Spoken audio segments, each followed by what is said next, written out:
Pantau Timnas Indonesia U20.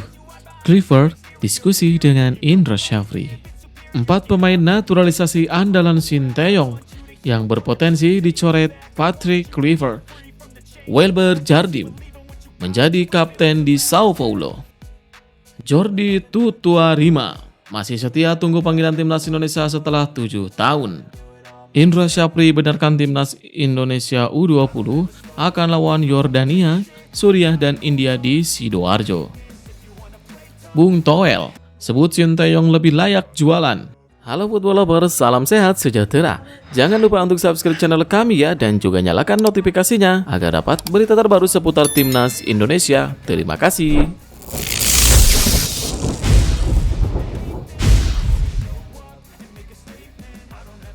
Pantau Timnas Indonesia U20. Clifford diskusi dengan Indra Syafri. Pelatih Timnas Indonesia, Patrick Kluivert, mengunjungi sesi latihan Timnas Indonesia U20 di Stadion Madia. Melalui unggahan di Instagram, juru taktik asal Belanda itu menemui pelatih Timnas Indonesia U20, Indra Syafri, dan penggawa skuad Garuda Nusantara. Kluivert didampingi oleh sang asisten Denny Lanzat. Patrick dan Lanzat pun menyapa pemain-pemain Timnas Indonesia U20 seperti Donitri Pamungkas, Matthew Baker, dan Jens Raven. Selain itu, Kluivert juga tampak berdiskusi dengan pelatih Timnas Indonesia U20, Indra Syafri. Hari-hari pertama Patrick Kluivert sebagai pelatih Timnas Indonesia diisi dengan sejumlah kegiatan yang berkaitan dengan tim nasional. Selain menengok latihan Timnas Indonesia, legenda Barcelona itu juga menemui Menpora Republik Indonesia Dito Aryo Tejo di kantor Kemenpora pada hari yang sama. Kluivert juga menghadiri acara perkenalan sebagai pelatih Timnas Indonesia dan berdiskusi dengan 5 pemain Timnas Indonesia, yaitu Egy Maulana Fikri, Witan Sulaiman, Muhammad Ferrari, Rizky Kambuaya, dan Rizky Ridho.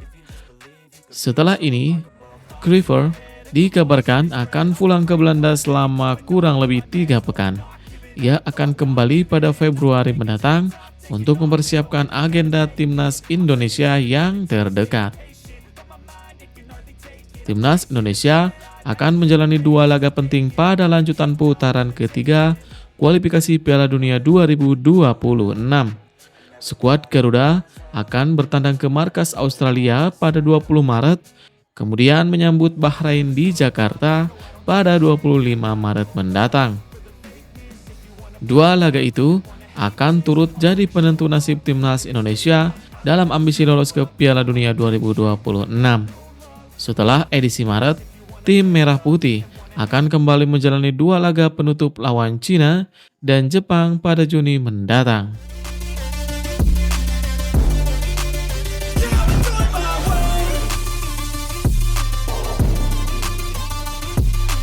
Empat pemain naturalisasi andalan Sinteyong yang berpotensi dicoret Patrick Kluivert di Timnas Indonesia. Ya, ada sebanyak 4 pemain naturalisasi andalan Sinteyong yang berpotensi dicoret. Saat perkenalan dirinya sebagai pelatih Timnas Indonesia, Patrick Kluivert menyampaikan pesan penting. Ia mengultimatum pemain Timnas Indonesia agar tidak salah memilih klub. Sebab jika salah pilih klub, si pemain berpotensi menjadi pemain cadangan. Andai kondisi ini terjadi, si pemain berpotensi takkan dipanggil lagi ke Timnas Indonesia. Patrick seperti ingin menghapus jejak Sinteyong yang rutin memanggil beberapa pemain ke Timnas Indonesia meski jarang mendapatkan menit bermain di level klub. Hati-hati dalam memilih klub dan utamakan menit bermain. Jika Anda tidak punya menit bermain di tim, berarti Anda tidak punya match fitness, kata Patrick Kluivert. Masalah kesulitan mendapatkan menit tampil di klub juga dialami sejumlah pemain keturunan. Siapa saja? Berikut 4 pemain naturalisasi andalan Sinteyong yang berpotensi dicoret Patrick Kluivert di timnas Indonesia. Nama yang pertama ada Justin Hubner. Justin Hubner baru 3 kali mentas bersama sang klub Wolverhampton Wanderers di U21 musim ini. Sejatinya, Justin Hubner sempat main beruntun pada awal Desember 2024. Namun, rentetan itu terhenti setelah bek 20 tahun ini mengalami geger otak. Peluang Justin Hubner kembali ke timnas Indonesia semakin tipis jika Pascal Struijk benar-benar gabung skuad Garuda. Intinya, Justin Hubner mesti menunjukkan level permainannya. Nama yang kedua, ada Nathan Joaon. Nathan Joaon kesulitan mendapatkan menit tampil bersama Swansea City. Musim ini, pesepak bola 23 tahun ini baru 3 kali tampil bersama The Swans, julukan Swansea City itu. Bahkan, penampilan terakhir Nathan bersama Swansea City terjadi pada 28 Agustus 2024 atau hampir 5 bulan lalu. Pesaing Nathan Joaon di timnas Indonesia juga sangat banyak, mulai dari Calvin Verong dan Saine Fatinama, hingga Zairo Riedewald dan Ivar Jenner. Nama yang ketiga yaitu Sandy Walsh. Liga Belgia 2024-2025 sudah memasuki pekan ke-21. Tapi Sandy Walsh baru main 6 kali bersama KV Mechelen. Di laga terakhir KV Mechelen akhir pekan lalu, Sandy Walsh hanya duduk manis di bangku cadangan. Jika tak menaikkan level permainannya, sulit bagi Sandy Walsh kembali ke timnas Indonesia. Selain ada Kevin Dix yang dapat diandalkan di posisi wingback atau fullback, Tristan Geuser juga bisa menggeser Sandy Walsh andai dirinya benar dinaturalisasi. Dan nama yang terakhir yaitu ada Rafael Struijk. Ya, secara menit tampil, Rafael Struijk mungkin tidak bermasalah. Ia main 9 kali dari 13 laga yang dipentaskan Brisbane Roar di Liga Australia 2024-2025. Namun, Rafael Struijk tidak menunjukkan kehebatannya dalam mencetak gol layaknya penyerang pada umumnya. Dari 20 laga mentas di level profesional bersama ADO Den Haag dan Brisbane Roar, Rafael Struijk hanya mencetak 1 gol. Jumlah gol yang sama juga dibuat Rafael Struijk bersama timnas Indonesia. Bahkan di Piala AFF 2024, Rafael Struijk gagal mencetak gol. Karena itu, jangan heran jika tenaga Rafael Struijk tak diandalkan Patrick Kluivert. Terlebih semasa aktif sebagai pemain, Patrick Kluivert dikenal sebagai penyerang tajam sehingga tahu mana bomber yang mengerikan atau tidak.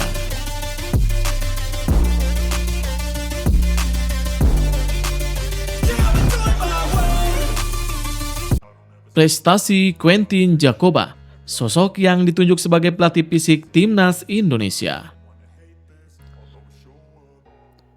Menarik untuk diulas. Ya, Djakobah dipercaya menjadi salah satu staf kepelatihan Patrick Kluivert. Di timnas Indonesia, ia nantinya akan menjadi pelatih fisik. Quentin Djakobah ditunjuk sebagai pelatih fisik timnas Indonesia seperti sudah disinggung. Djakobah adalah mantan pesepak bola, namun jejak karirnya tidak terlalu mentereng. Djakobah hanya pernah membela FC Eindhoven, Kazakhstan Boys, dan ASWH. Lahir di Tilburg, Belanda, Djakobah justru membela timnas Curaçao. Ia tercatat 9 kali bermain untuk negara tersebut. Djakobah lalu pensiun sebagai pesepak bola pada 2020. Karirnya dilanjutkan dengan menjadi pelatih fisik. Lelaki berusia 37 tahun itu pernah menjadi pelatih fisik di Kazakhstan Boys, timnas Curaçao, NAC Breda, dan Adana Demirspor. Sayangnya, tidak ada prestasi yang dicatat Jakoba. Sebagai pemain sepak bola profesional, saat menjadi pelatih fisik, jelas tidak ada tolak ukur yang pas untuk prestasinya. Sebagai pelatih fisik, tugas Jakoba jelas yakni meningkatkan stamina pemain. Patut dinanti seperti apa sentuhan di timnas Indonesia.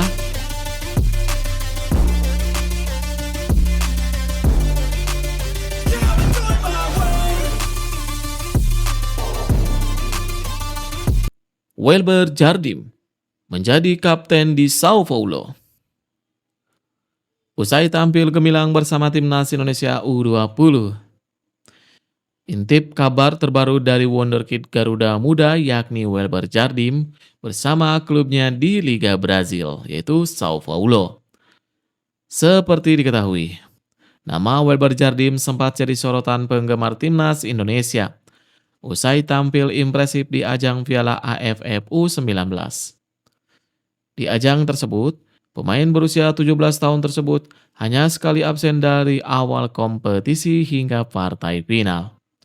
Bahkan, di laga puncak, Welber Jardim jadi sosok penting di lini tengah timnas Indonesia dan membantu Garuda Muda taklukkan Thailand dengan skor 1-0. Hasil tersebut membuat timnas Indonesia keluar sebagai juara Piala AFF U19. Sekaligus gelar pertama Garuda Muda sejak tahun 2013 lalu. Kini, setelah tampil di Piala AFF U19, sosok Welber Jardim sempat dipanggil dalam pemusatan latihan jelang Piala Asia U20 di Jepang. Setelah beberapa pekan ikut TC, Welber Jardim kembali ke Brazil untuk tampil bersama klubnya Sao Paulo. Dilansir dari postingan teranyarnya, terlihat Welber Jardim tampil bersama Sao Paulo bahkan menjabat sebagai kapten buat timnya. Tidak diketahui kompetisi apa yang sedang diikuti oleh Welber Jardim. Namun, dalam beberapa bulan terakhir, dirinya memang kerap jadi andalan di Sao Paulo U17. Bahkan pada November tahun lalu, Welber Jardim sempat membantu Sao Paulo melangkah ke partai final kejuaraan Paulista U17. Selain itu, pada awal tahun kemarin, Welber Jardim juga sukses tampil gemilang di kompetisi lokal Brazil yakni Copa Adidas di Rio. Hasilnya pun sangat apik, yakni Welber mampu membawa timnya lolos ke babak final bahkan mencetak 1 assist di semifinal.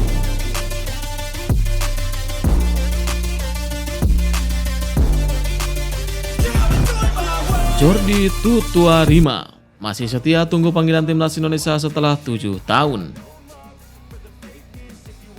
Bek kiri anyar Persis Solo, Jordi Tutuarima, berbicara soal keinginannya membela timnas Indonesia setelah 7 tahun menunggu.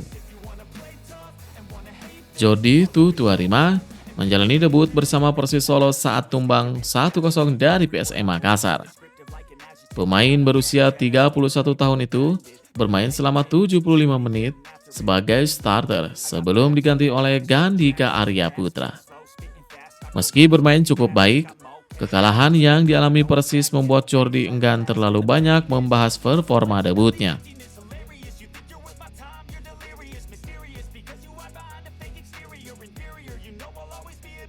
Sebelum menjadi pemain asing Persis Solo, Jordi Tutuarima bisa dibilang adalah salah satu pemain keturunan pertama yang menyatakan minat membela timnas Indonesia. Tepatnya pada 2018 lalu, Jordi sempat ingin membela timnas Indonesia di Piala AFF 2018. Namun harapan itu pupus karena PSSI tak kunjung menghubunginya. Kini, saat ditanya apakah ia masih tertarik untuk bisa membela timnas Indonesia, Jordi mengindikasikan masih menunggu panggilan tersebut. Jordi Tutuarima saat ini berusia 31 tahun dan mengaku masih sangat fit untuk terus bermain sepak bola profesional.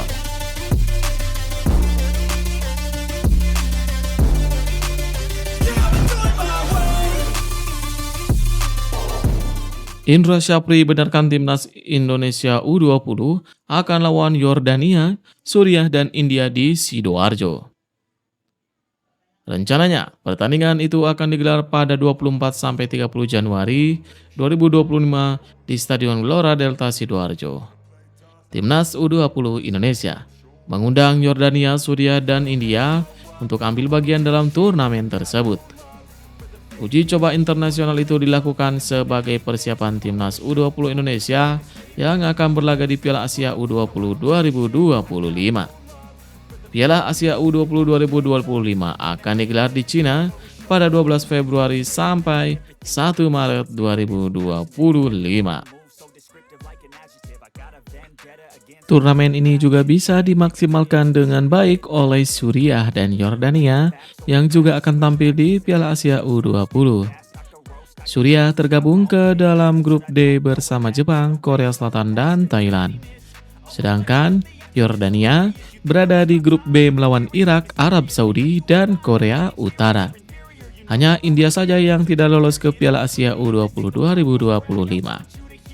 Indra Syafri berharap uji coba ini bisa dimaksimalkan dengan baik oleh anak asuhnya. Dalam TC Timnas U20 Indonesia, Indra Syafri memanggil pemain-pemain langganan seperti Doni Tri Pamungkas, Chance Raven, Arlian Shah, Kadek Ariel, dan Matthew Baker.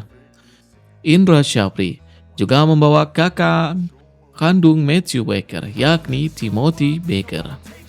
Diyakini, uji coba internasional itu menjadi seleksi akhir bagi Indra Syafri untuk mengumumkan 23 pemain yang dibawanya ke Cina. Untuk jadwal pertandingannya, Timnas U20 Indonesia akan menghadapi Yordania terlebih dahulu pada 24 Januari 2025. Laga kedua, Timnas Indonesia akan bertemu Suriah pada 27 Januari 2025. Dan pertandingan terakhir, Timnas Indonesia menjamu India pada 30 Januari 2025.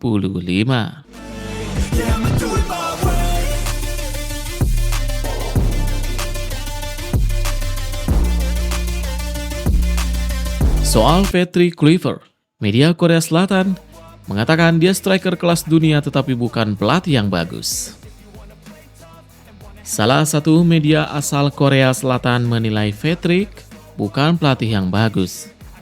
Sebagai informasi, Patrick Kluivert merupakan pelatih anyar timnas Indonesia. Pelatih asal Belanda itu mendapat kontrak 2 tahun dengan opsi perpanjangan. Kehadiran Patrick di timnas Indonesia ternyata masih menimbulkan pro kontra hingga sekarang. Bahkan, hal ini turut menjadi pembahasan salah satu media asal Korea Selatan, Export News.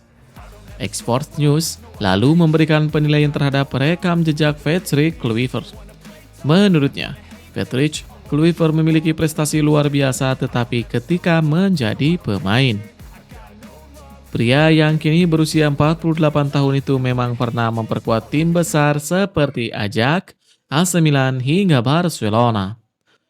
Patrick Kluivert juga mengoleksi 79 penampilan di timnas Belanda dengan torehan 40 gol. Namun, Patrick Kluivert dinilai sebagai pelatih yang kurang bagus. Patrick Kluivert memang tak memiliki rekam jejak yang cukup baik ketika menjadi pelatih. Media tersebut mengatakan, ini adalah keputusan yang mengejutkan. Pasalnya, Indonesia baru-baru ini memecat Shin Tae-yong yang selama ini tampil baik dan menunjuk pelatih pemula yang belum memiliki pengalaman memadai sebagai pelatih. Memang benar, Kluivert merupakan seorang striker yang pernah bermain untuk klub-klub ternama di dunia seperti Ajax, FC Barcelona, dan AC Milan, dan telah membawa kejayaan bagi sepak bola Belanda. Namun, dia tidak memiliki karir yang menonjol sebagai pelatih.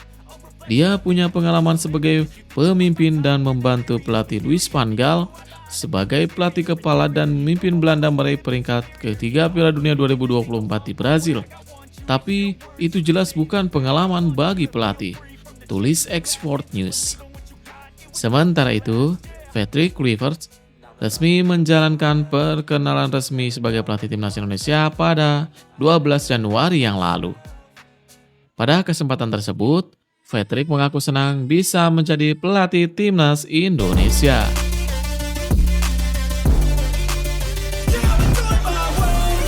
Bung Toel sebut Sinteyong lebih layak jualan. Pengamat sepak bola Indonesia Tommy Welly kembali memberikan kritikan tajam kepada Sinteyong. Bung Toel, sapaan akrabnya itu, menilai Sinteyong lebih layak berjualan. Tanggapan ini datang dari Bung Toel yang mengupload Instagram story tentang Sinteyong. Saat itu, Sinteyong sedang menjadi bintang iklan salah satu produk.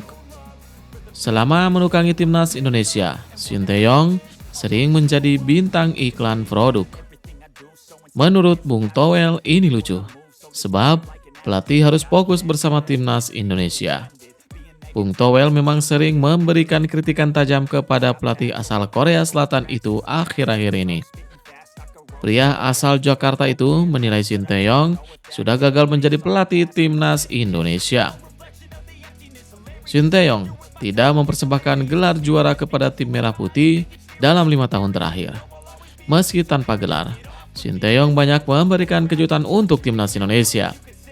Sinteyong membawa timnas Indonesia yang kini duduk di posisi ke-127 ranking FIFA dari sebelumnya 177. Pelatih berusia 54 tahun itu juga membawa timnas Indonesia lolos ke putaran ketiga kualifikasi Piala Dunia 2026 zona Asia. Masih banyak lagi prestasi yang ditorehkan Sinteyong. Catatan emas Sinteyong itu dipandang sebelah mata oleh Bung Toel. Sinteyong tidak pernah meladeni komentar pedas Bung Toel. Hingga akhirnya Sinteyong harus dipecat oleh PSSI pada 6 Januari lalu. PSSI mendatangkan Patrick Kluivert untuk menggantikan Sinteyong. Sinteyong tidak merespon pernyataan Bung Toel. Namun demikian, penerjemah Sinteyong di timnas Indonesia, Jeong Seok-seo, kesal dengan sikap Bung Toel. JJ, sapaan akrab, marah besar kepada Bung Toel. Ia heran mengapa Bung Toel masih memberikan kritikan kepada Sinteyong, padahal sudah tidak lagi menjadi pelatih timnas Indonesia. JJ mengatakan, "Saya tidak balas Anda, Bung Toel, bukan karena saya tidak punya mulut atau di posisi tidak benar. Tolong jaga etika sama beliau, Sinteyong, setidaknya. Di mata Anda, dia tidak baik. Dia juga sudah tidak di sini, tapi apa masih belum puas?" kata JJ.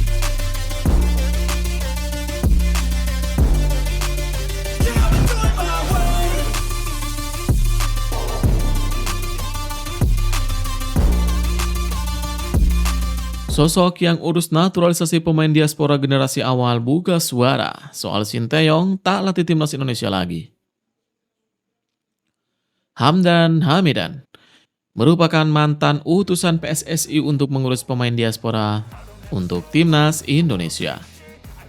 Ia adalah utusan dari masa kepemimpinan Ketua Umum PSSI periode 2019-2023 Muhammad Iriawan. Terakhir kali Hamdan Hamidan membantu mengurus naturalisasi yakni Saini Fatinama.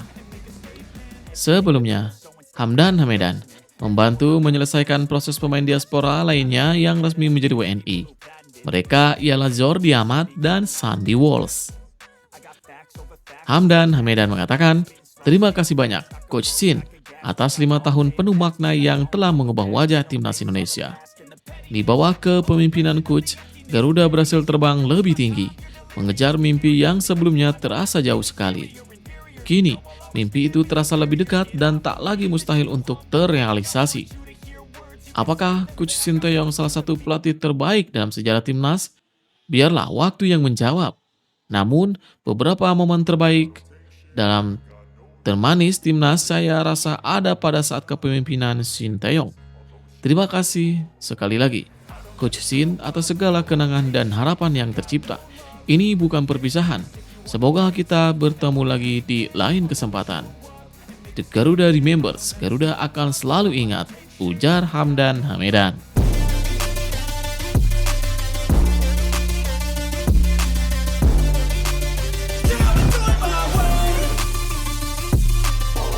Jawaban berkelas Jay Idjes usai disebut-sebut media Italia sebagai pemimpin lini belakang Venezia FC saat ini.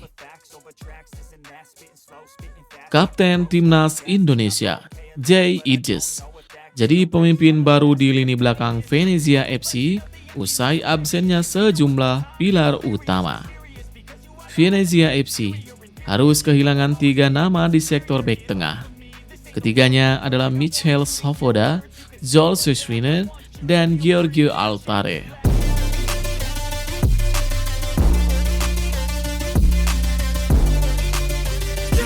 Michel Svoboda dipastikan harus absen sampai akhir musim karena cedera ACL.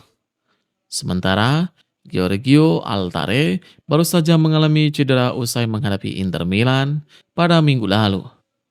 Absennya 3 pemain belakang tersebut membuat Eusebio Di Francesco harus mencari alternatif lain.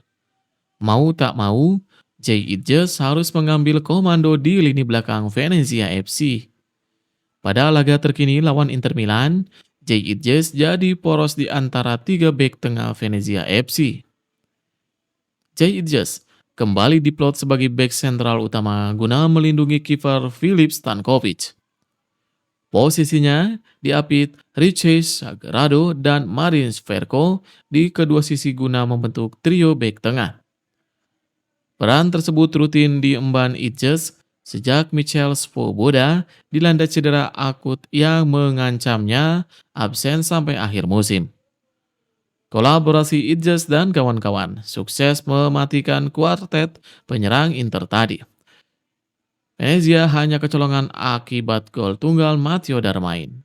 Dari tembakan, rebound, hasil upaya Lautaro yang diblok Stankovic. Selebihnya, Ila Gunari Sintas dari 16 peluang yang dilancarkan sang juara bertahan Serie A. Idjes sendiri mendapat poten terbagus di antara bek-bek Venezia versi sejumlah media ataupun portal statistik. Tutor Match Web misalnya memberikan nilai 7 dengan memuji kepemimpinan dan permainan elegan sang pemain. Sepanjang penampilan penuh, kolektor 9 caps Timnas Indonesia melakukan 4 sapuan, 3 kali mengeblok tembakan, dan penting pula sebagai inisiator serangan dari belakang. Jay Idjes mengaku bahwa dirinya harus memberikan dampak penting buat tim. Jay Idjes mengatakan, banyak pemain kami yang absen, dan ini memberikan dampak bagi tim. Peran saya tidak penting, tetapi faktanya adalah harus menjadi berguna untuk tim. Tak ada seorang pun yang lebih penting daripada tim, dan saya menyadari hal itu, sambung Jay Idjes. Disebut-sebut pantas sebagai pemimpin di lini belakang peninggal Michel Svoboda, jebolan Akademi VSV Eindhoven tersebut menjawab dengan bersahaja. Kami memiliki banyak pemimpin di tim. Svoboda salah satu dari mereka, ujar Bang Jai. Kami punya kombinasi yang bagus antara pemain muda dan pemain lebih berpengalaman seperti Pohjan Valo dan Jampano. Bukan cuma saya yang memiliki pengalaman lebih banyak, dan hal terpenting adalah grup yang kami punya, ujarnya.